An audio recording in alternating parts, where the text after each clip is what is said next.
नमस्कार। डिजियाना विशेष में आपका स्वागत है। मैं हूं डॉक्टर प्रतीक श्रीवास्तव। इन दिनों भारतीय जनता पार्टी में दो वरिष्ठ नेताओं की, दो बुजुर्ग नेताओं की खासी चर्चा है। एक है भोपाल के बाबूलाल जी गौर और दूसरे हैं इंदौर के श्री सत्यनारायण सत्तन।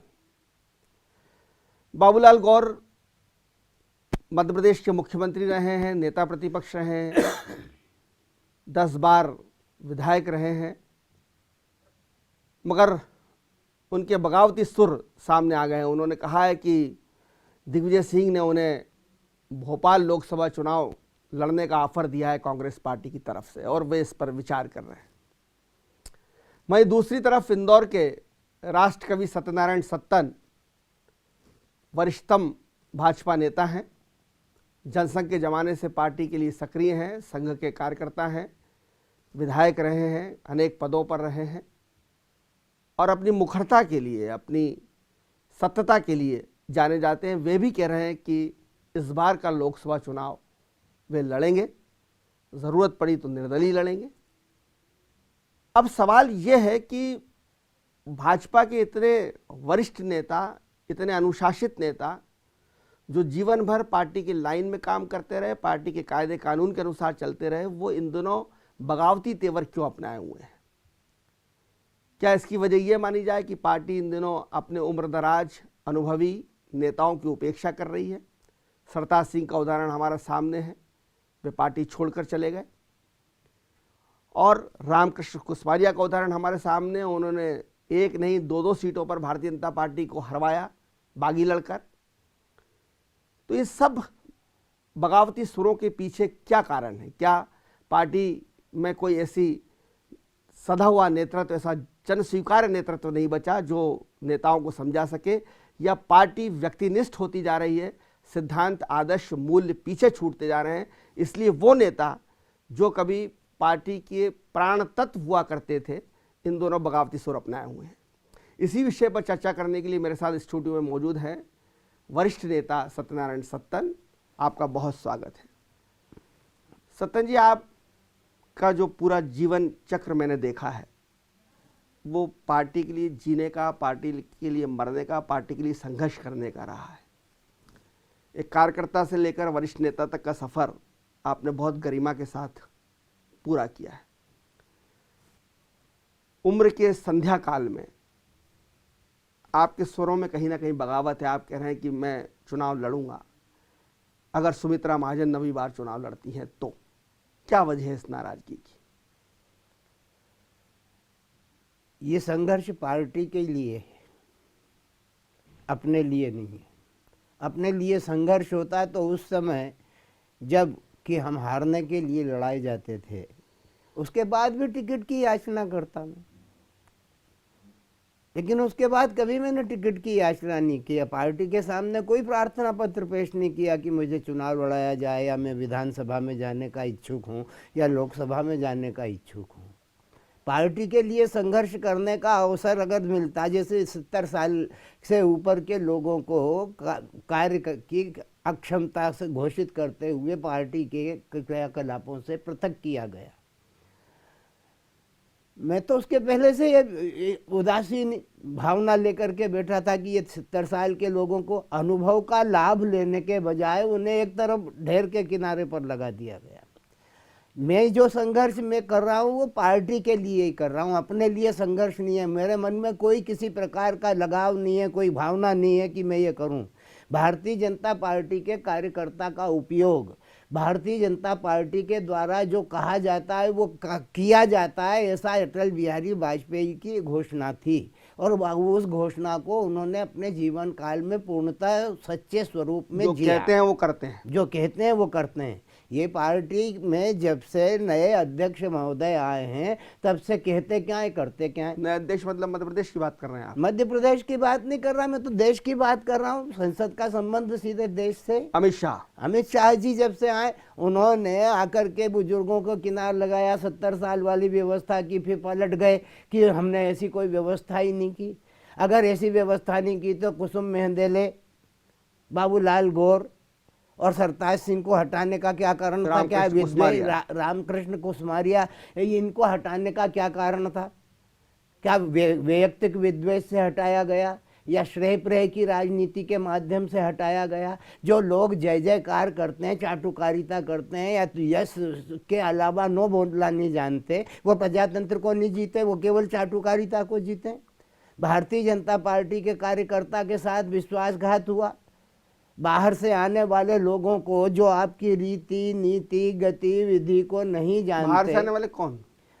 जो दूसरी पार्टी से आ अन्य गए। पार्टियों से आने वाले जो लोग थे, एन चुनाव के वक्त पर आए, 2 मिनट में भाजपाई बन गए। 2 मिनट में भाजपा की रीति नीति गतिविधि और वो सारा इतिहास डॉक्टर भूगोल भागीरथ समझ प्रसाद गए। कांग्रेस का टिकट मिला और पार्टी से भाजपा से लड़ लिए भिंड से। कई अधिकारियों को दिया, भागीरथ प्रसाद के अलावा भी बहुत। ये जो गतिविधियां हैं तो वो भारतीय जनता पार्टी के कार्यकर्ता नहीं, पर अभी आपका गुस्सा ऐसा लग रहा है कि जैसा आपका गुस्सा भारतीय जनता पार्टी के प्रति तो है ही, कहीं ना कहीं सुमित्रा महाजन के प्रति ज्यादा गुस्सा है। आपने कहा कि अगर वो नवा चुनाव लड़ेगी तो मैं लड़ूंगा, ये आपका पहला बयान था। ये मेरा पहला बयान नहीं, अभी भी मेरा ये बयान है।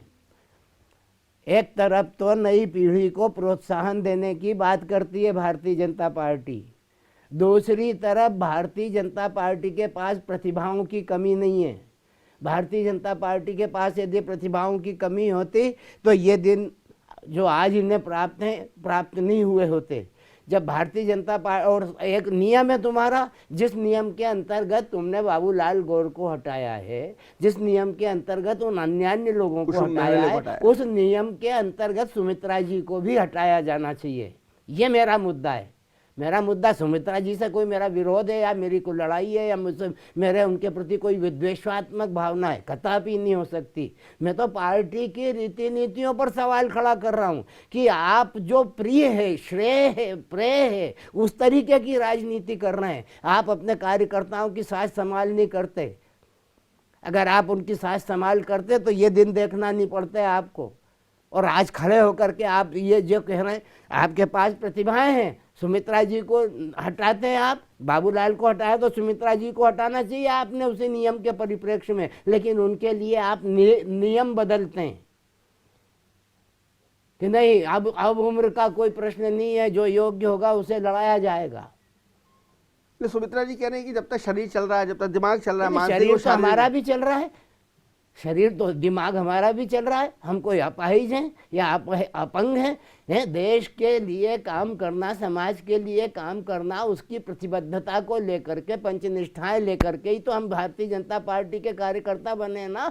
जनसंघ से यात्रा करते करते यहाँ तक आए हैं और आज भी उस यात्रा में जो आपको लगता है कि हम व्यवधान बन करके खड़े हुए हैं, नहीं, हम व्यवधान बन करके नहीं खड़े हुए, हम साबुन हैं। निर्मल कर रहे हैं पार्टी, निर्मल करना चाहते हैं कि आप जो कहो वो करो। क्यों हमारे पुरोधाओं ने जिस तरीके की भावनाओं को समाज के बीच में बो करके सामाजिक प्रतिष्ठा को प्राप्त किया है, उस प्रतिष्ठा को खोने का प्रयत्न मत करो। आडवाणी जी की गति देख करके भारतीय जनता पार्टी का कार्यकर्ता कुंठित होता है। इन सब बातों के परिप्रेक्ष्य में आडवाणी जी की उपेक्षा से आप दुखी हैं? क्यों ना होंगे, क्यों ना होंगे? उन्होंने पार्टी के लिए, समाज के लिए कुछ नहीं किया क्या अभी तक? ये तो उनकी गति बनाने के लिए जिम्मेदार कौन है? आडवाणी जी की गति किसने बनाई?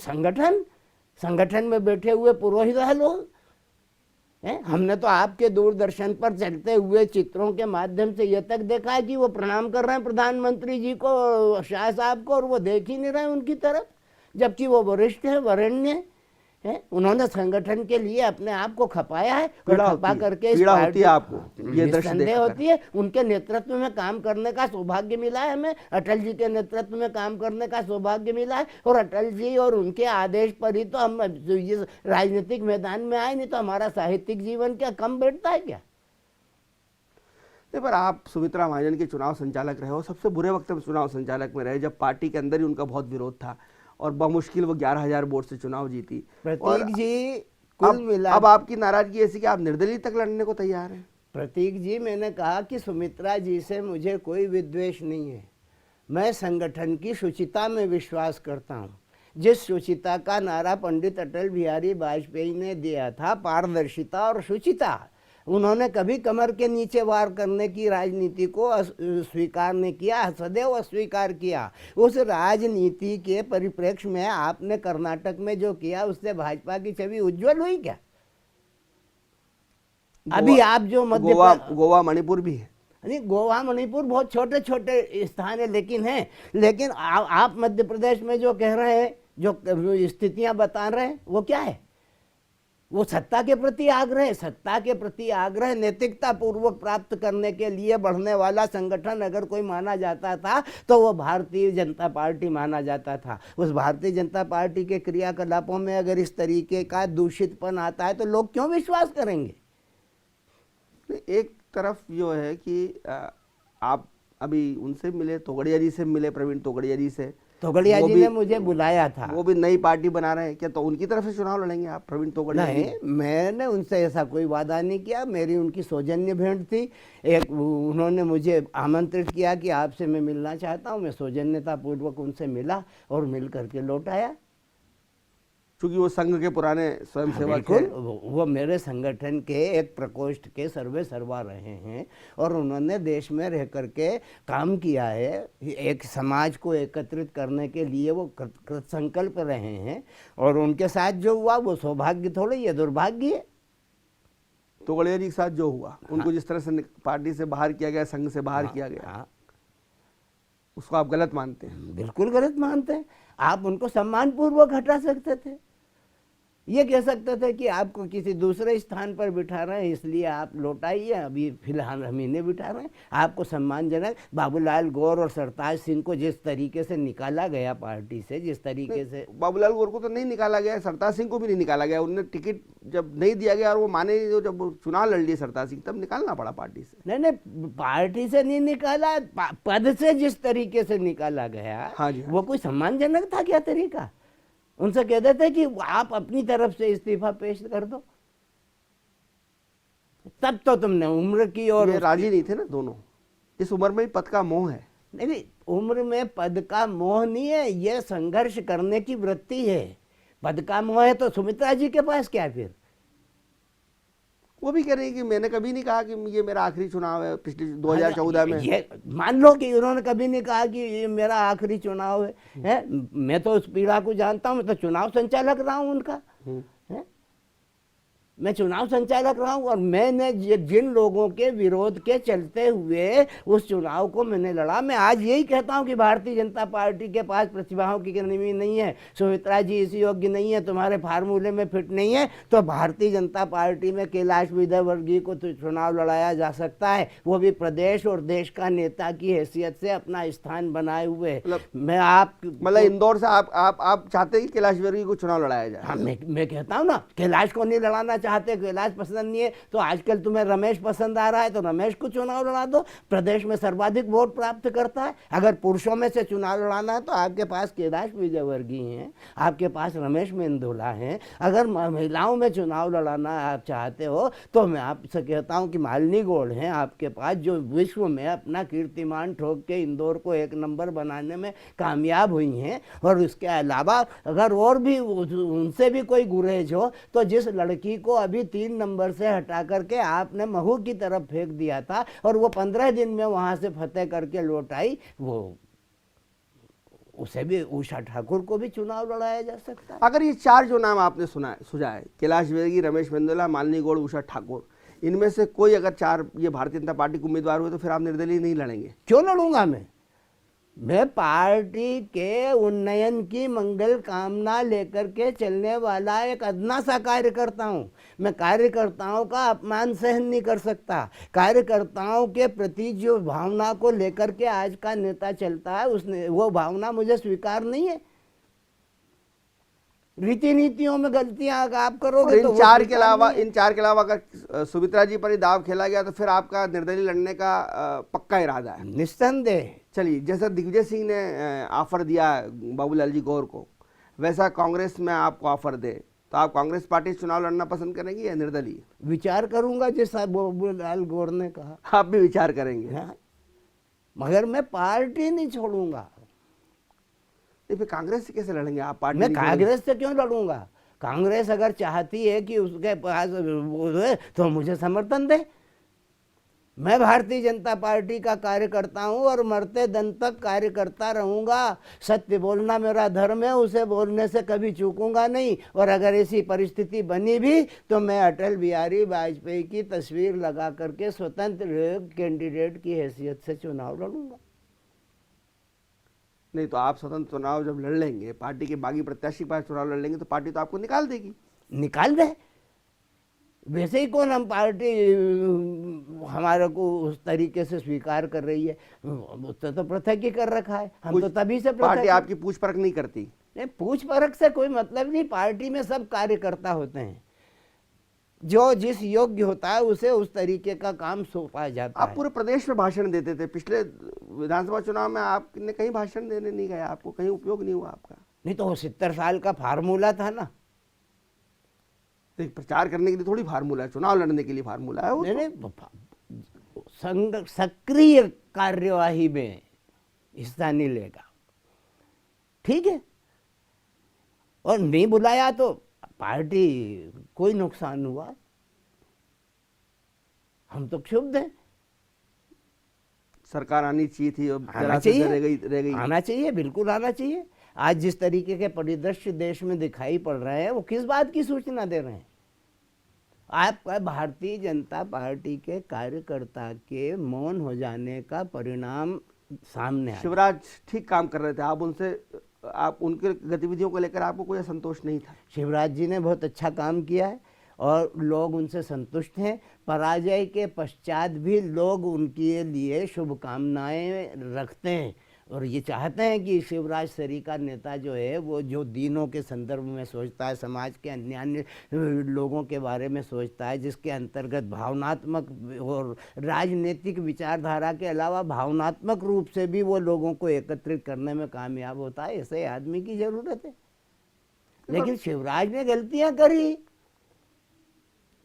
कुछ गलतियां करी शिवराज ने कि कुछ ऐसे लोगों पर विश्वास किया जो यथार्थ को छुपाते रहे। शिवराज जी को बताते नहीं थे वस्तुस्थिति। वही बात जो शास्त्र सम्मत है कि सचिव वेद गुरु तीन जो प्रिय बोले भय आस। अपने स्वार्थ के लिए या भय की प्रत्याशा में सचिव वेद और गुरु तीनों अगर इस तरीके की भाषा बोलेंगे तो राज धर्म तन तीन कर होई वेद ही नाश, बाबा तुलसीदास कहते हैं। और ये यथार्थ भी है। पर आपने पिछले विधानसभा चुनाव में जहां आप निवास करते हैं, जहां आपका बहुत असर है खास करके ब्राह्मण कम्युनिटी में, वहां भी आपने सुदर्शन गुप्ता को साथ नहीं दिया, विरोधी किया। निस्संदेह किया। ये पार्टी का अनुशासन तोड़ना नहीं है? नहीं, सुदर्शन व्यक्ति है, पार्टी नहीं है। जीत हार का निर्णय जो पार्टी ने जब एक बार किसी को वोट दे दिया तो वही पार्टी है, वही व्यक्ति है। सुदर्शन को तो टिकट मैंने दिलाया है, पहला। अब तो वो इस वक्त तो वो तीसरा चुनाव लड़ रहे थे। हाँ, तो ये तीसरा चुनाव लड़ रहे थे, तो दूसरे चुनाव में जो विकृतियां आई उनमें, वो विकृतियां समाज के लिए सुरुचिपूर्ण अथवा पावन नहीं थी, अपावन गतिविधियां थी। मेरा पॉइंट ये है कि आप सुदर्शन का विरोध कर रहे थे, सुदर्शन पार्टी के अधिकृत उम्मीदवार थे ना, पार्टी के अधिकृत उम्मीदवार थे। श्रेय और प्रेय की राजनीति से शिवराज जी के और नरेंद्र सिंह जी के प्रिय पात्र हैं वो। इसलिए उषा का टिकट कटा, इसलिए उनको उषा का टिकट अन्य कारणों से कटा। उषा को टिकट भी मिला, उसका कटा भी, टिकट भी मिला, वो चुनाव भी जीती और अपने तरीके से बढ़ती गई। आज उनके प्रति इस तरीके का वातावरण तो नहीं बना जैसा इनके लिए बना। आज समाज में जो भी कुछ कहा जा रहा है, जो वातावरण बना है सुदर्शन जी के बारे में, वो क्या है, क्यों है? मैं अकेला ही थोड़ी हूँ, भारतीय जनता पार्टी के अन्य कार्यकर्ता भी हैं। जो आदमी 50,000 से अधिक वोटों से विजेता बने, 58, हाँ 57-58 हजार का विजेता हो, वो 8,000 से हार जाए। ये तो ताई की भी चिंता है। वो उनके राजेश सोनकर भी हार गए, उनके मनोज पटेल भी हार गए, तो यही तो चिंता है उनको। और ऊपर से आपका धमकी भरा बयान रोज आ जाता है कि मैं लड़ूंगा। नहीं, मैं धमकी थोड़ी दे रहा हूँ, मैं तो संचेतना जागृत कर रहा हूँ, सूचना दे रहा हूँ, अलर्ट की बेल बजा रहा हूँ कि आप अभी भी विचार कर लो। और नहीं तो घूम के आप उस कॉन्स्टिट्यूएंसी में रेसो निकाल लो।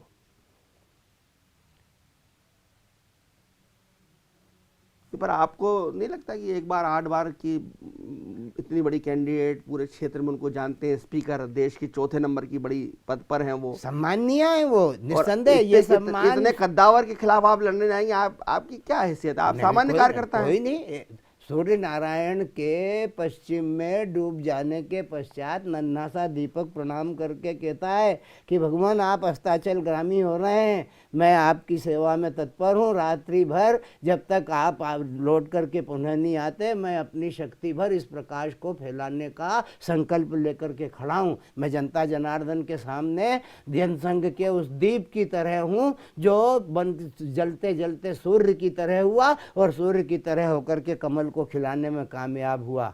मैं जनसंघ के उस दीप की तरह हूँ जो अपने उत्तरदायित्व का निर्वहन कर रहा हूँ। तो आपका ये चुनाव जो आप लड़ेंगे, मैं जानता हूं कि आप जिद्दी हैं, अगर आपने तय कर लिया तो आप लड़ेंगे। पराजय से मैं इसलिए नहीं डरता कि मैं पराजय की लड़ाई लड़ने के लिए ही पैदा हुआ था। आप आदी हो चुके हैं। नहीं, आदी नहीं हो चुका हूं। मुझे इसे संघर्ष करके, जब भारतीय जनसंघ को, भारतीय जनता पार्टी को कोई अपना स्थानों पर प्रवेश नहीं देता था, तब हम लोग संघर्ष करते थे। जब कोई टिकट मांगता नहीं था, कोई चुनाव लड़ना नहीं चाहता था, जब कोई लड़ना नहीं चाहता था, और तब संघर्ष हम करते थे। 3-3 बार 4-4 बार मैदान पकड़ करके खड़े हुए हैं। आज सत्ता में आप आए तो हमने आपसे कुछ मांगा क्या? कोई याचना की क्या? तब तो हम मांग सकते थे ना। अगर हम कुछ मांगते तो दोषी होते हैं।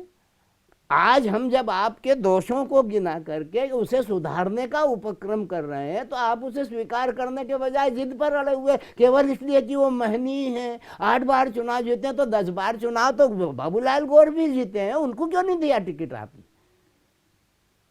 मुझे याद है कि आप तो कक्षा में पढ़ा रहे थे, अटल जी ने बुलाकर आपको टिकट दे दिया था। निस्संदेह आप स्कूल में पढ़ा रहे थे, आपको कहा, बुलाया माणिकचंद वाजपेयी जी, गोकुलदास भूतड़ा जी, राजेंद्र धारकर जी और नारायण राव जी, ये मूर्तियां थी वहां। जब अटल जी से मेरी चर्चा हुई तब अटल जी ने कहा, कविराज आपको चुनाव लड़ना है। कुछ लोगों ने हमें छोड़ा है, हमने कुछ को छोड़ा है, आप भी कुछ छोड़ दो। क्या छोड़ दो? बोले आप अपनी नौकरी छोड़ दो और चुनाव लड़ो। छोड़ दे नौकरी। मेरे आदर्श पुरुष थे वो। अभी आप अटल जी की तस्वीर लेकर ही चुनाव लड़ेंगे, आप कह रहे हैं? निस्संदेह मैं लड़ूंगा। तो आडवाणी जी की तस्वीर लगाएंगे? आडवाणी जी तो बेचारे खुद ही कुछ नहीं बोल रहे हैं। पर सत्तन जी अगर चुनाव लड़े और एक तरफ आडवाणी और एक तरफ अटल जी और बीच में सत्तन जी, तो ये एक इम्पैक्ट तो बनता है। मुझे इम्पैक्ट से मतलब नहीं, मैं अपनी पार्टी को क्षतिग्रस्त होता हुआ देखना पसंद नहीं करूंगा। नहीं तो मैं भी ये कह देता कि हाँ मैं चला जाऊंगा कांग्रेस में या किसी भी दल में। पर पार्टी क्षतिग्रस्त तो होगी जब आपने नहीं, दल बदल करने वाला इंसान जो है विश्वसनीय नहीं होता। प्रतीक जी, मेरी विश्वसनीयता, मेरा विश्वास, मेरी आस्थाएं, मेरी सकर्मकता भारतीय जनता पार्टी के से जुड़ी हुई हैं।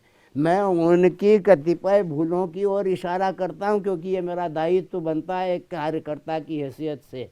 और उस कार्यकर्ता की हैसियत से दायित्व बनता है जो वर्षों से उस पार्टी का एक घटक रहा है, एक इकाई रहा है। तो उस नाते मैं अपनी आवाज़ पहुंचा रहा हूं। अब पहुंचा रहा हूं तो नक्कार खाने में तूती की आवाज़ होएगी तो कोई नहीं सुनेगा, और अगर नगाड़े पर चोट लग गई तो उस आवाज़ को सुनने के लिए वो तत्पर हो जाएंगे।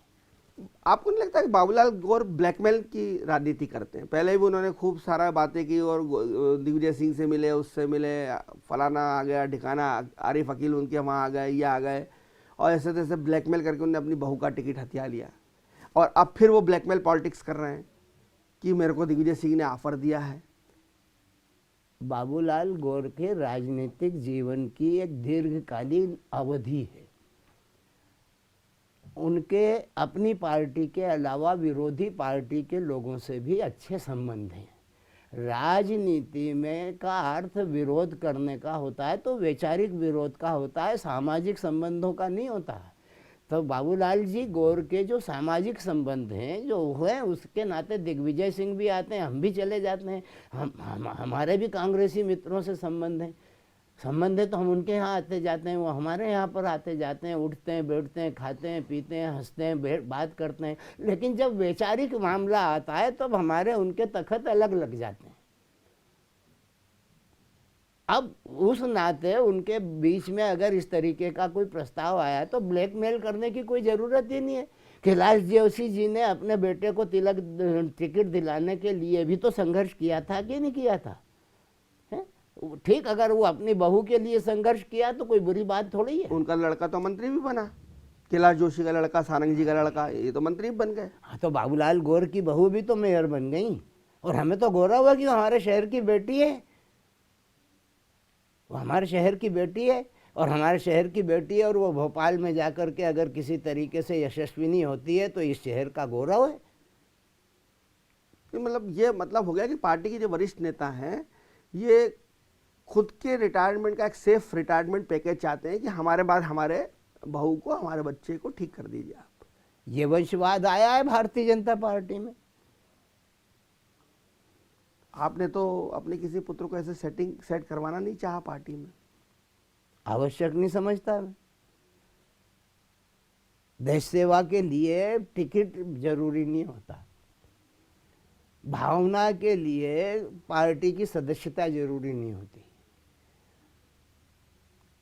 राष्ट्र धर्म है, हर नागरिक का धर्म है, निर्वहन करता है, वो अपनी शक्ति भर करता है। कोई पार्टी का सदस्य होकर के कहे कि मैं बड़ा राष्ट्रभक्त हूँ, ये मेरे को मिल गया है तमगा, गलत है। वो राष्ट्रभक्ति कोई दिखावे की चीज है क्या? समाज की सेवा कोई दिखावे की चीज है कि टिकट मिलेगा तो ही करोगे आप? स्वतंत्र रह करके नहीं कर सकते? कितने सारे लोग कर रहे हैं। नहीं, पर आप की जो एक छवि है वो संघनिष्ठ स्वयंसेवक की छवि है, कार्यकर्ता की छवि है। बहुत आग्रह लोग आपसे करें, आप निर्दलीय बने हो जाएं, कुछ वरिष्ठ लोग आ जाएं प्रदेश के, आपके बहुत लंबे संबंध हैं ऊपर, संघ के लोग आप आके आग्रह करें, तो ये भी तो हो सकता है कि आप एन वक्त पे मान जाएं। अरे एन वक्त पे ये भी तो समझे ना कि यही क्यों जरूरी है। सवाल इस बात का है कि यही क्यों जरूरी है। आपने सर्वे करवाया क्या कॉन्स्टिट्यूएंसी का? और आप 8 बार चुनाव जीती हैं, आप गर्व से कहती हैं, तो 8 बार आप सुमित्रा महाजन की हैसियत से अपनी इकाई से चुनाव जीती हैं या भारतीय जनता पार्टी के कार्यकर्ता के बल पराक्रम और विक्रम से जीती हैं? जिन कार्यकर्ताओं ने पहले दिन से आपका काम करना शुरू किया था वो उन कार्यकर्ताओं को आप पहचानती भी हैं, आप उनके सुख दुख की सहभागी भी हैं। अगर वो आपके दरवाजे पे जाते हैं तो क्या सम्मान मूलक कार्यवाही होती है उनके साथ में? ये मूल शिकायत है आपको? नहीं, मेरी शिकायत नहीं है, कार्यकर्ताओं की शिकायत है। मैं तो कभी गया ही नहीं उनके दरवाजे पर कहीं ना कहीं आपको लगता है कि कहीं आपको ये भी इबारत दिख रही है, आप चूंकि बहुत सारे लोग आपसे मिलते जुलते हैं, कि अब सुमित्रा जी का या भारतीय जनता पार्टी का वैसा माहौल नहीं, लगभग 1,95,95,000 वोटों से विधानसभाओं में आगे हैं, 3-4 सीटें आप हार गए हैं, तो कहीं ना कहीं आपको एक इबारत आप पढ़ रहे हैं, कुछ अंदेशा आपको हो रहा है कि इस बार भारतीय जनता पार्टी के लिए अच्छी स्थितियाँ नहीं है लोकसभा में, इंदौर में? चैलेंज जो होता है, अगर चैलेंज जो होता है उस चैलेंज को समझ से समझना चाहिए। प्रजातंत्र में अंकों का गणित है। अब आप ही बता रहे हैं कि ये स्थितियां बन गई हैं, और जब ये स्थितियां बन गई हैं, ये परिस्थितियां बन गई हैं, तो कितने % लोग यहाँ पर अपनी सहमति दे रहे हैं? तबके कट रहे हैं, बट रहे हैं आज जातिवाद की तरह। तो ऐसी स्थिति में कोई नौजवान पिक्चर आ जाए तो बुरा है क्या? जिस दिन सुमित्रा जी मैदान में आई थी तो राजनीति में उनकी स्लेट कोरी थी, कोई इबारत नहीं थी। और सेठी जी के खिलाफ चुनाव, और सेठी जी के खिलाफ चुनाव था। प्रकाश चंद्र सेठी गृह मंत्री थे, रेल मंत्री थे, देश क्या नहीं था उनके पास? क्या नहीं था उनके पास? बहुत बड़े नेता थे वो। जो स्थिति आदरणीय सुमित्रा जी की पहले दिन थी वो स्थिति आज मेरे पहले दिन है। सवाल विश्वसनीयता का है, सवाल कार्यकर्ताओं के दुख और दर्द का है, सवाल अपनी यात्रा का है। शहर में इतनी सारी गतिविधियां होती हैं, कभी ताई नहीं दिखाई देती। उदासीन है। नहीं, व्यस्त हैं, और व्यस्तता की अभ्यस्तता उन्हें 8 बार चुनाव जीतने के पश्चात हो चुकी नहीं, अगर है। वो दिखाई नहीं देती, आप कह रहे हो कार्यकर्ताओं को पहचानती नहीं है, कार्यकर्ताओं को सम्मान नहीं मिलता है, उनकी कोई डे टू डे इंदौर की गतिविधियों में उनका कोई इन्वॉल्वमेंट नहीं है, तो फिर लगातार क्यों जीत रही है वो चुनाव? कुछ तो बात वो होगी, तो कुछ तो हैसियत भारतीय होगी। जनता पार्टी के कार्यकर्ताओं के बदौलत चुनाव जीत रही है। भारतीय जनता पार्टी की रीति नीतियों की बदौलत तो चुनाव नवा भी जीत जाएंगे उन्हीं कार्यकर्ताओं की बदौलत। है। तो नवा भी जीत जाएंगे उन्हीं कार्यकर्ताओं की आज बदौलत। कार्यकर्ता उदासीन है, रिजल्ट आप ही बता रहे हैं कि ये सीटें इधर से उधर हो गई और वो भी इतना वोटिंग परसेंटेज हो गया, तो आप ही बता रहे हैं कि आज स्थिति ऐसी नहीं है। हाँ, अब जो और उन 4.5 लाख की जीत जो है वो 95,000 पर आकर टिक गई है। तो 95,000 की जीत जो है, और उसमें भी 2 सीटों का अगर आप देख लें तो वो सबसे ज़्यादा 2 सीटों की है। 4 नंबर से लगभग 45,000 और 2 नंबर से 77,000। यही 2 बड़े बेल्ट हैं जिसमें बीजेपी जीत कर आई है। पर पिछली बार भी वो देपालपुर और इंदौर से मिला, इंदौर 1 से मिला करके ही जीत पाई थी। वो जो 10,500-11,000 का चुनाव था। हाँ, जिसका चुनाव संचालक में था देपालपुर और वो जब तो अपने ही लोग विरोध में थे। अपने ही कौन लोग? अपने ही लोग थे, और आज ही अपने लोग हैं। कार्यकर्ता की उदासीनता तब भी थी, अब भी है। नहीं, पर आप जानते हैं आजकल चुनाव बहुत महंगे हैं। लोकसभा का चुनाव बहुत करोड़ों का चुनाव होता है। आप पूरे जीवन कविता सुना कर अपना जीवोपार्जन करते रहे, इतना महंगा चुनाव आप कैसे लड़ लेंगे? नहीं, मेरे पास पैसे कहाँ हैं, साधन कहाँ है? मेरे पास एक विश्वसनीयता है और एक सच्चाई का आधार है। उस सच्चाई के आधार पर जितने लोग सच्चे हैं, अच्छे हैं, भावनाओं को समझते हैं और इन्होंने पीड़ाएं भोगी और संगठन के लिए अपने आप को खपाया, ऐसे लोग मेरे साथ हैं। और भारतीय जनता पार्टी का तो उद्देश्य है, अटल जी कहते थे अकेला चलो रे, हम किसी से कोई लेना देना नहीं है, अकेला चलो, अपने व्यक्तित्व का उभार करो। 1 मैन आर्मी। हाँ ठीक है, मैं अकेला ही चला था जानिबे मंजिल, मगर लोग साथ आते गए और कारवां बनता गया। आपको विश्वास है कि जो भारतीय जनता पार्टी का जो कार्यकर्ता है, जो पार्टी के प्रति समर्पित है, पार्टी की रीति नीतियों को समर्पित है, पुराना कार्यकर्ता है, जिसने आपको देखा है, आपके जीवन को देखा है, वो आपके लिए काम करेगा? बिल्कुल करेगा, बिल्कुल करेगा काम। अगर उसके मन में आग्रह है और उसके मन में वो प्रज्वलनशीलता है तो निस्संदेह काम करेगा। वो बोलता नहीं है, अनुशासन से बंधा हुआ है, उस अपनी हैसियत नहीं मानता वो बोलने की। बोलने के लिए हम हैं, करने के लिए वो है। आपकी ये गतिविधियां, क्या जो पार्टी में एक अहंकार आ गया है, पार्टी के अंदर जो व्यक्ति निष्ठा आ गई है, उसको तोड़ पाएगी? ना टूटे, हम तो नहीं झुकेंगे। आप मानते हैं पार्टी अहंकारी हो गई है? अहंकार के तो परिणाम सामने। इस अहंकार का अंश बड़े नेताओं में आया है, जो 4-4, 5-5, 6-6 और 7-7 और 8-8 बार जीते हैं, वो भी अहंकारी हो गए। जो पार्टी कभी सेव परमल खा के प्रचार करती थी, साइकिलों पे घूमती थी, ये प्रसंग भी है कि लोग आप लोग जो है वो माधवराव सिंधिया को साइकिल में बिठा के और सभा बुलवाने तक ले गए। वो पार्टी जो है अब इतनी साधन संपन्न हो गई है कि अपने मूल सिद्धांतों से भटक गई, अपने पुराने कार्यकर्ताओं को भूल गई। निस्संदेह सत्य। ये विकृति कैसे आई? ये विकृति सत्ता के बाद आई, सत्ता के पहले कुछ नहीं था। सत्ता में जब श्रेय और प्रेय को प्रश्रय देने, सत्ता महाठगनी। हाँ, सत्ता महाठगनी हम जानी, और उसी ठगनी का प्रताप है। ताई को माई बन के, आई बन के विचार करना चाहिए। बहन जो होती है, ताई का अर्थ तो बहन ही होता है, बड़ी हो छोटी हो। हाँ, बड़ी बहन है, बड़ी बहन होता है। बड़ी बहन जो है पिताजी की संपत्ति में हिस्सेदार होती है कानून के अनुसार, और माँ जो है अपने बच्चों को बराबरी की दृष्टि से देखती है। 8 बार ताई जीत चुकी हैं, अब वो माई के स्थान पे आए ताई का छोड़ करके, और उस दृष्टि से विचार करें कि पार्टी की बेहदूदी के लिए, उत्थान के लिए, विकास के लिए कौन कहाँ पर कितना योग्य है। एक माँ अपने बेटों को ये बारे में बहुत अच्छी तरीके से जान सकती हैं। हिस्सा बटाने के बजाय हिस्सा दिलाने में प्रयत्न करें तो ज़्यादा अच्छा होगा।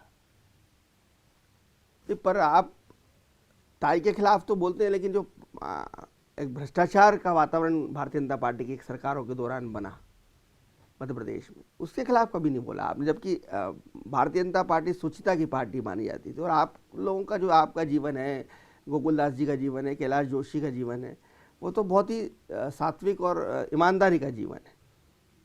पर पार्टी में ऐसे बहुत सारे नेता हैं जिन्होंने भ्रष्टाचार से अपनी अकूत संपत्ति खड़ी कर ली, उस पर आपने कभी टिप्पणी नहीं की। ऐसा तो नहीं है, ये पार्टी की आंतरिक स्थितियों का प्रदर्शन सामाजिक तौर पर नहीं करते हुए पार्टी के अंतर्गत लोगों पर टिप्पणी की। जहां पर पहुंचाना चाहिए वहां तक तो पहुंचाई ना बात।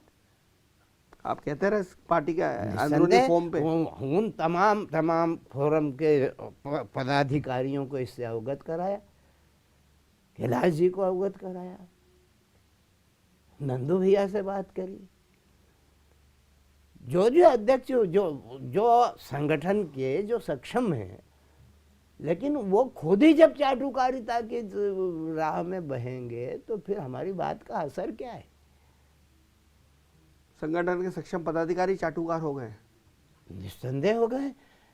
वो यथार्थ स्थिति को जाकर के यदि अभिव्यक्त करते तो ये दिन नहीं देखना पड़ते, और उसी स्थान पर अगर उसे सुधरने की प्रक्रिया हो जाती तो गलत लिखी हुई मात्रा को सुधारने का उपक्रम किया जाता तो राइटिंग भी नहीं बिगड़ती, मात्राएं भी सुधरी हुई होती। अब ये चर्चा चल रही है कि कयास है पॉलिटिकल, पता नहीं कितने सच हैं, कि रामकृष्ण कुसमारिया भी दमोह से चुनाव लड़ सकते हैं, दमोह या खजुराहो से कांग्रेस की तरफ से। बाबूलाल गौर जी का भी नाम है कि वो भी कांग्रेस से चुनाव लड़ेंगे। आप तो साफ तौर पर मना कर चुके कि आप कांग्रेस से चुनाव नहीं लड़ेंगे, कांग्रेस चाहे तो आपको समर्थन दे दे। लेकिन ये भी चर्चा है कि सरताज सिंह भी होशंगाबाद से चुनाव लड़ेंगे। तो पार्टी के शीर्षस्थ नेता अब जब कांग्रेस से चुनाव लड़ने जा रहे हैं, तो बाबूलाल जी गौर या इन सबसे आपके पुराने संबंध है, तो आप क्या इन लोगों के लिए प्रचार करने, क्योंकि आप तो सरस्वती के मानद पुत्र हैं, आपकी वक्तृत्व कला और शैली को तो पूरा देश जानता, पहचानता और मानता है, तो क्या आप जाएंगे मौका आया तो? ये भारतीय जनता पार्टी से विलग हुए लोग अगर चुनाव लड़ते हैं कांग्रेस के प्लेटफार्म पर खड़े होकर के, क्यों जाऊंगा मैं? भारतीय जनता पार्टी कांग्रेस के किसी कार्यकर्ता उम्मीदवार का आप प्रचार नहीं करेंगे? नहीं, कांग्रेस से अगर ये खड़े होते हैं, ये भाजपा को छोड़ते हैं, मैं भाजपा थोड़ी छोड़ रहा हूँ, ना छोड़ूंगा। मैं भारतीय जनता पार्टी के ध्वज में ही आप जाना चाहते हैं? नहीं, अगर ये पार्टी के उम्मीदवार हैं तो मुझे वहां जाने में कोई गुरेज नहीं है, किसी के यहाँ जाने तो आपने ये तय कर लिया कि आप अंतिम समय तक भारतीय जनता पार्टी कार्यकर्ता बने रहेंगे, लेकिन मौका आया और अगर सुमित्रा महाजन को टिकट मिला तो फिर आप निर्दलीय खड़े हो जाएंगे? निस्संदेह पार्टी ने सुधार करना चाहिए। तो ये दोमुही बात क्यों करता है संगठन? युवाओं को प्रश्रय दो, नई हवाएं आने दो, तो नई हवाओं पर रोक क्यों? ये जीतने का अधिकार रखती हैं। ये पहले दिन इनकी क्या स्थिति थी, पहले दिन आपकी क्या स्थिति थी? आज आपके पास सत्ता, एक सीट से आपको फर्क पड़ रहा है क्या? 4 सीटें खोई हैं आपने। यहाँ पर एक नया उम्मीदवार खड़ा करने का अवसर आया, एक नई तेजस्विता, एक नए सूर्य के उदय की बेला आपके बीच में आके खड़ी हुई है, तो क्यों नहीं उसका उपयोग करते? जनता आपके साथ है। जब से आपने ये बयान दिया कि आप निर्दलीय लड़ने वाले हैं और आप लड़ेंगे, आप घोषणा कर दी, क्या पार्टी के किसी वरिष्ठ अधिकारी ने इंदौर के या भोपाल के या देश के आपसे संपर्क साधा? किसी ने कोई संपर्क नहीं किया मुझसे। पार्टी आपको गंभीरता से नहीं ले रही? मतलब नहीं, ले या ना ले, मैं तो अपनी जगह अपने आप को गंभीरता से लेता हूँ। तो इतना वरिष्ठ आदमी, इतना वरिष्ठ नेता कह रहा है कि मैं निर्दलीय चुनाव लड़ूंगा और पार्टी का कोई आदमी आपके पास आया नहीं बात करने के लिए। ये पार्टी वालों को फुर्सत होगी तब आएंगे। काय में बिजी है पार्टी, अभी किस चीज़ में बिजी है? अब कई तरीके के चिंतन है पार्टी के सामने। एक तो लोकसभा चुनाव आ गया, दूसरा पराजय का चिंतन है, तीसरा इस आई हुई सरकार को है बांस का इशारा मिल जाए तो गिर जाए, और इसको गिराना और इसको उठाना और वो करना, और ये तो एक झटके की नहीं है। इस तरीके की जो बातें आ रही हैं वो राजनीतिक कूट पक्ष है। इस व्यस्तता में सत्यनारायण सत्तन को मनाने की, उनको संभालने की किसी को चिंता नहीं, किसी को फुर्सत नहीं है। तो आदमी जब लापरवाही का उपयोग करता है तभी कुछ खोता है। आप लड़े ना लड़े, लेकिन ये तो जानते हैं कि आपके इस तरह के बयानों से कांग्रेस को कहीं ना कहीं मजबूती मिल रही है और पार्टी का कहीं ना कहीं नुकसान हो रहा है। नहीं, कांग्रेस को कहाँ से मजबूती मिल रही है? कांग्रेस को मजबूती जो मिली है वो सहायकों के बलबूते पे मिली है। कांग्रेस अब इस स्थिति में नहीं आई कि वो सरकार है, सहायकों के बलबूते पर सरकार है कांग्रेस। तो मैं इंदौर की बात कर रहा हूँ। इंदौर में तो लगातार आपका ये बयान आ रहा है कि सत्तन जी लड़ेंगे, सत्तन जी लड़ेंगे। तो इसमें कांग्रेस के खुश होने की क्या जरूरत है? कांग्रेस कहाँ से खुश हो? लड़ रहा है सत्तन जी लड़ लिए निर्दलीय, तो जो भाजपा का जो आरएसएस का वोट बैंक है, जो ब्राह्मण वोट बैंक है, जो कट्टर हिंदूवादी वोट बैंक है, जो बीजेपी का पुरातन वोट बैंक है, पश्चिम क्षेत्र में आपका असर है, साख है, वो सब एक तरफ जाएगा तो कहीं ना कहीं पार्टी का नुकसान होगा। और कांग्रेस को अब दो लोगों की लड़ाई में अपना रास्ता दिखाई दे रहा है। भाजपा का वोट मुझे मिलेगा ऐसा अगर लोग सोचते हैं तो फिर कि ये कांग्रेस कहाँ टिकती है जब भाजपा का उम्मीदवार ही नहीं टिकता सामने? तो बंटवारा हो जाएगा। कहीं बंटवारा नहीं होगा। भारतीय जनता पार्टी के अश्लील स्थिति के लोगों को का अगर समर्थन मुझे मिलता है तो फिर कहाँ लगती कांग्रेस? कांग्रेस तो कहीं नहीं टिकती। अभी कहाँ टिकती थी? भाजपा ने तो नारा दिया था कांग्रेस विहीन। ये जो इंदौर में एक सीट थी जीतू पटवारी की, अब वो 4 हो गए। 3 सीटें जो हारी होना थी, उसकी क्या वजह मानते हैं? होना थी। उसकी वजह यही वही रिपीटेशन। उम्मीदवार बदलना चाहिए, रिपीटेशन, उम्मीदवारों का रिपीटेशन। निस्संदेह। मैंने तो पहले भी कहा, अभी भी कहता हूँ, मेरे से जिस दिन चुनाव प्रचार जिस दिन फार्म जमा कराने की अंतिम तिथि थी विधानसभा के, उसी दिन पत्रकारों ने पूछा कि ये स्थिति क्या है, तो मैंने कहा 5-4। ये बयान तो मैंने उसी दिन दे दिया था जिस दिन सारी सूची फाइनल होकर के आई थी कि ये क्या है, तो मैंने 5-4। वो सत्य निकला निर्णय। फिर पत्रकारों ने पूछा कि आपने ऐसा कैसे कह दिया था 5-4? हमें राजनीति में रह करके यार धूल थोड़ी बाकी है? और जनता से सतत संपर्क में रहता हूं मैं। तुम्हारे पास केवल एक मंच है आम सभा का या पार्टी के फोरम का, मेरे पास एक साहित्यिक मंच भी है, और जिसके माध्यम से मैं आम आदमी से जुड़ता हूँ। और उस आम आदमी में सभी किस्म के लोग आते हैं, राजनीति के तमाम तेवर रखने वाले लोगों से भी मेरा संपर्क आता है। जनता की नब्ज पहचानते हैं आप? नब्ज, जनता की नब्ज तो भगवान ही जानता होगा, लेकिन हाँ उसकी वृत्ति। साहित्यकार को जनता की पहचान होती है ना, जनता क्या सुनना चाहती है, क्या पसंद करना चाहती है, ये साहित्यकार की क्वालिटी होती है। ये उसका मनोविज्ञान है। आप बुद्धिजीवियों में जाके चुटकुले नहीं सुना सकते हो। चुटकुले सुनने वाली फौज को आप जो है वो निराला जी की पंक्तियां नहीं सुना सकते। निस्संदेह। तो इसलिए तो मैं कह रहा हूँ कि आप जनता की नब्ज पहचानते हैं, आपको लगता है। अब आप जब ये गैर पॉलिटिकल, अगर मैं आपसे बात करूं, जब आप कहते हैं कि मैं चुनाव लड़ूंगा, निर्दलीय लड़ूंगा, तो चलिए भारतीय जनता पार्टी के कोई नेता आपसे मिलने जुलने नहीं आए, कांग्रेसी तो आ रहे होंगे, वो तो कह रहे होंगे कि काका गुरु लड़ो। हाँ, कुछ लोग, आप तो इंदौर भर के गुरु है, सब आपको गुरु बोलते हैं, गुरु लड़ो। कुछ लोगों से बात हुई, भाजपा के लोगों से भी बात हुई, बड़े नेताओं को छोड़ करके कार्यकर्ताओं से। हाँ, खूब अच्छी तरीके से। और क्या कहना प्रतिदिन हो रही है चर्चा। क्या कहना उनका? ठीक है, बोले आपका पैटर्न बिल्कुल ठीक है, हम साथ हैं। कांग्रेस से कौन बड़े नेता आपके संपर्क में आए? अब उनका नाम क्यों लेता हूँ मैं? कोई अर्थ नहीं है उनका नाम लेने। और वो कह रहे हैं कि आप लड़ो। नहीं, ऐसा नहीं है। उस वार्ता को 2-3 महीने पहले की वार्ता है। और भारतीय जनता पार्टी का आम कार्यकर्ता वो आपसे मिलता है तो क्या कहता है? कहता है बोले ठीक है गुरु, आपका ये संघर्ष बिल्कुल ठीक है, हम साथ हैं आपके, हमारी पीड़ा को आपने सावधान किया। उसके कार्यकर्ता के रिस्पांस से आपको लगता है कि आपने जो फैसला लिया वो सही लिया है? निस्संदेह कार्यकर्ताओं की उदासीनता के परिणाम तो भोगता है संगठन। कार्यकर्ता की त्वरा का परिणाम ही तो संगठन को यशस्वी बनाता है। कार्यकर्ता की जो त्वरा है, मतलब अब इस पार्टी में कार्यकर्ता का सम्मान नहीं बचा, ये कुल मिलाकर कार्यकर्ता को जो है वो यूज एंड थ्रो पैटर्न आ गया है। निस्संदेह चुनाव का समय आया तो कह दिया जाए कि आप ही चुनाव लड़ोगे, उसके बाद हम ही हम हैं। नहीं, उसके साथ रीति नीतियाँ कैसी।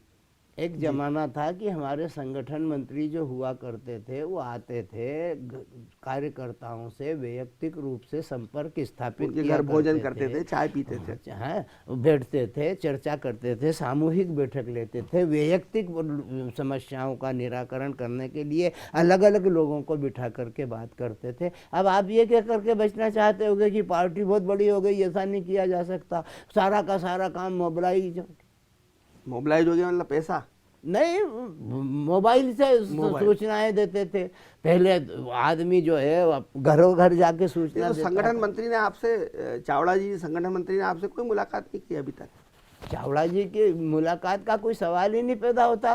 चावड़ा जी को मुलाकात, आप इतने बड़े नेता हैं, विधायक रहे हैं, पूर्व विधायक हैं, आप प्रदेश में कई पदों पर रहे हैं, आपको कैबिनेट मंत्री का दर्जा रहा है, आप कह रहे हैं कि मैं निर्दलीय लड़ूंगा, संगठन मंत्री आपसे नहीं मिलेगा तो किससे मिलेगा? नहीं, संगठन मंत्री जी से मेरी कोई भेंट नहीं हुई। केवल जब वो यहाँ पर पधारे थे एक बार उनसे मेरी वार्ता हुई, दूसरी बार अभी उनके यहाँ पर कोई विवाह प्रसंग था, उस विवाह प्रसंग का न्योता देने के लिए वो आए थे, तब मेरी उनकी भेंट हुई और मैंने उनसे क्षमा मांग ली थी कि मैं इस तारीख को इंदौर में नहीं बीकानेर में रहूँगा, इसलिए क्षमा कर दें। मेरा सवाल ये था कि जब भारतीय जनता पार्टी का एक पूर्व विधायक कैबिनेट मंत्री का जिसके बाद दर्जा रहा हो और जो प्रदेश के कई वरिष्ठ पदों पर रहा हुआ, वो कह रहा है कि मैं बागी होकर लड़ूंगा, निर्दलीय लड़ूंगा, तो क्या संगठन मंत्री को आपके पास नहीं आना चाहिए, आपसे बात नहीं करना चाहिए, बुलाना नहीं चाहिए आपको? ये संगठन मंत्री का सोच है, मेरा नहीं। ये संगठन मंत्री का सोच है, मेरा सोच नहीं है। मेरा सोच जो है मैं अभिव्यक्त कर रहा हूँ, उसको कोई धौंस नहीं दे रहा, डपट नहीं दे रहा, खुली बात कर रहा हूँ कि मैं आचार कोई अभी से आए मेरी नहीं, पार्टी नहीं छोड़ना चाहता हूँ, नहीं तो ऑफर स्वीकार कर लूँ तो क्या बुराई है। जिया तो पार्टी के लिए जिया, मरा तो पार्टी के लिए मरा। यस, आपकी अंतिम इच्छा यह है कि आप जब जाएं तो पार्टी के झंडे में लिपट कर जाएं। मैंने उत्सव चंद पोरवाल का जीवन देखा, गोकुलदास भूतड़ा का जीवन देखा, मैंने माननीय अटल बिहारी जी का जीवन देखा, और मैंने माननीय धारकर जी का जीवन देखा, माननीय धर्म साहब का जीवन देखा, प्यारेलाल जी का जीवन देखा, ठाकरे जी का जीवन देखा। उन्होंने जो भी कुछ किया संगठन के लिए किया, और उनसे प्रभावित होकर के, प्रेरित होकर के मैं आत्म सुख की अभिलाषा से उन लोगों के सामने नतमस्तक हो जाऊं कि जो झूठ बोल करके भी गलती सुधार लेते हैं और कह देते हैं कि नहीं अब ऐसा नहीं, पहले ऐसा था अब ऐसा नहीं, मुझे स्वीकार नहीं है। यही तो मेरी कमजोरी है कि मैं अपने स्थान पर खड़ा होकर के सच्चाई को स्वीकार करने के लिए तत्पर हूँ और अपने व्रत को, अपने संकल्प को अपने जीवन से कभी भी विच्छेदित नहीं होने दूंगा। बहुत धन्यवाद सत्यन जी आपका कि आप आए और एक बहुत ही खुले दिल से, बहुत ही खुले दिमाग से आपने हमारे दर्शकों के सामने बात की। आप देख रहे थे, सुन रहे थे सत्यनारायण जी सत्तन को, कितने स्पष्ट विचार हैं, कितने सत्य विचार हैं। वो कह रहे हैं कि वे इस जीवन में पार्टी के खिलाफ जाने का सोच भी नहीं सकते हैं। वो पार्टी के सुधार के लिए बागी हुए हैं। अगर आप ये मानते हो, सत्य कहना अगर बगावत है तो समझिए कि मैं बागी हूँ। वो चाहते हैं कि पार्टी में सुधार हो, पार्टी अपनी रीति नीति बदले, व्यक्ति निष्ठा से ऊपर आए और एक हकीम की तरह, एक डॉक्टर की तरह वो अपनी ही प्राण का, अपनी ही पार्टी का उपचार करने के लिए आमादा हैं, इस गर्व के साथ कि वे चाटुकारिता नहीं करेंगे, किसी के सामने नहीं झुकेंगे और जब तक जिंदा रहेंगे पार्टी के लिए, पार्टी के हित में, पार्टी को सुधारने का काम करते रहेंगे। आपको हमारा ये कार्यक्रम कैसा लगा ज़रूर बताइए। देखते रहिए डिजाइनर न्यूज़, खबरों का सिलसिला जारी है, जारी रहेगा। नमस्कार।